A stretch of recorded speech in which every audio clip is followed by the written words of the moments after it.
what happens if all these people whose names have been deleted, they turn up at the polling center? God knows what the presiding officer will do. But my point is that this is something which is so stark, which is so glaring.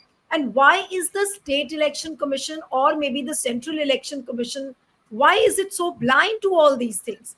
And yesterday, chief election commission's lawyer, the manner in which he was arguing that please allow us to do our work.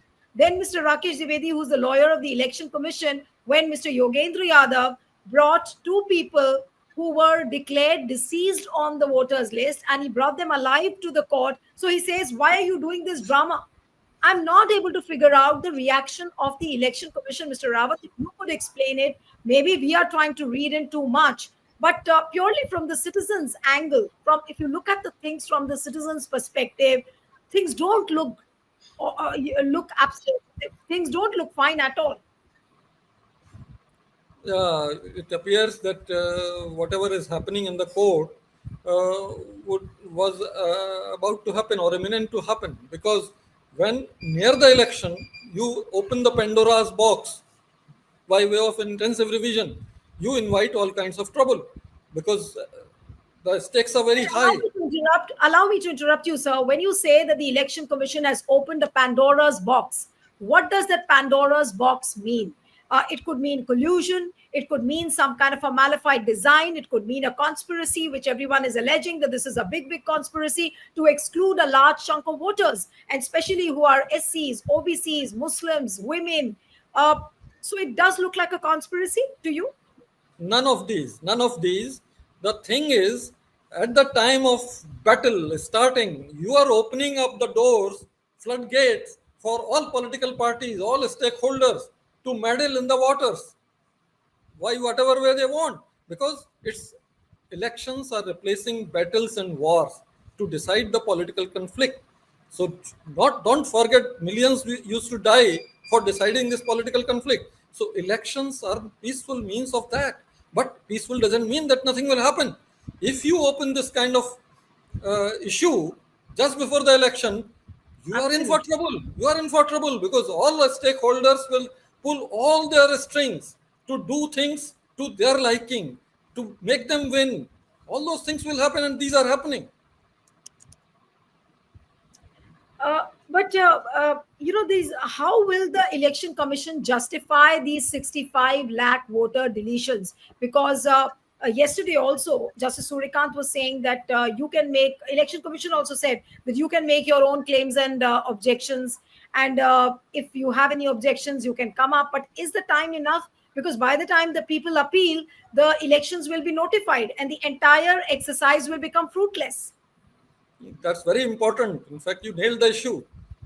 These people are having panic because they feel that they will be denied voting right in forthcoming elections, because there will be not enough time to dispose of the appeals, and being eligible voters, they will be denied the voting. So it's very true, and this is a possibility that all resource poor people will be out. But Mr. Robert, do you feel that this voter list is being politically weaponized? Because nobody had thought that people could tamper with the voters list like this. People have been saying that it is the election commission along with the Panna Pramukhs of the BJP. They are trying to add, delete voters randomly and weeding out those people, especially those voters who are not supporting for BJP, especially those people who are the strong vote banks of the opposition party. This is the dominant view coming out. All these things are the play of the suspicion which I told you earlier, that just before election, if you open this kind of box, this is bound to happen. Everyone, human beings have political views, political loyalties, all kinds of things. Even government servants will have that. So all players will play to their thinking and to help those people who are to their liking. All these things are happening. Right. Now, since this exercise has happened just before elections, in your wisdom, what do you think could be the objective? Why Mr. Gyanesh Kumar must have thought of opening a Pandora's box, in your own words? that this is like opening a Pandora's box just before the elections. Why did he do that? Is it his sole decision, or has he been told to take this kind of a decision? I think he was forced into taking this kind of a misadventure because Okay. of serious complaints on electoral roll manipulation in Maharashtra elections. Subsequently, Karnataka and other this thing, that this has been done, that has been done. Instead of addressing those things directly and taking the bull by horns, he got swayed into this ideal kind of thing that if he has intensive revision, no complaint will come afterwards. Number one. Number two, I can take the credit that I have cleaned the Bihar electoral roll fully of foreigners, everything, without realizing the fact that time was not there. Elections are around the corner, and just before election, doing this kind of exercise will prove a very grave misadventure. No, but Mr. Rawat was election commissioner, or the chief election commissioner, with all the due regards to him. Was he so naive that he did not preempt this problem? I don't think, but generally they have to act on whatever advice they get.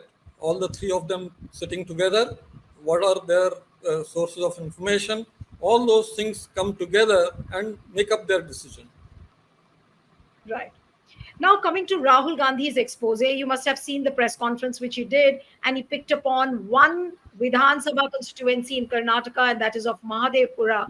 And he is talking about five kinds of theft: invalid voters, duplicate voters, bulk voters, one address, then Form 6, how names have been deleted.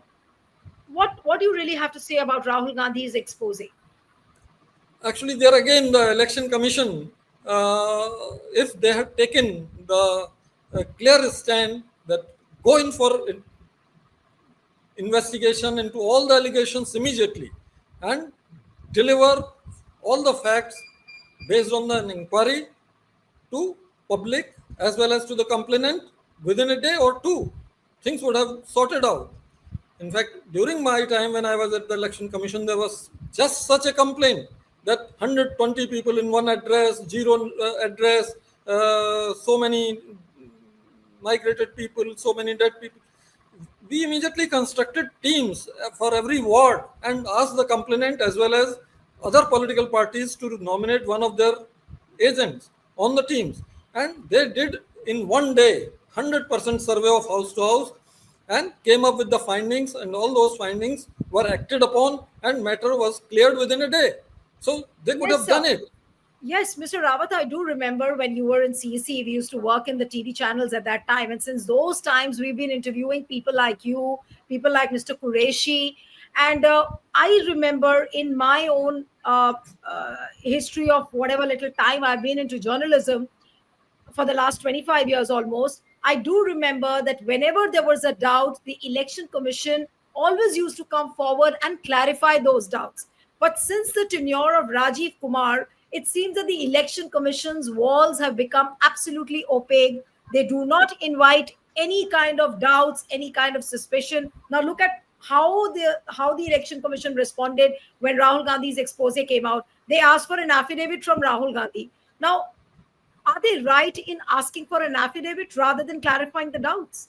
Absolutely no. They are not right in asking for oath or affidavit or anything.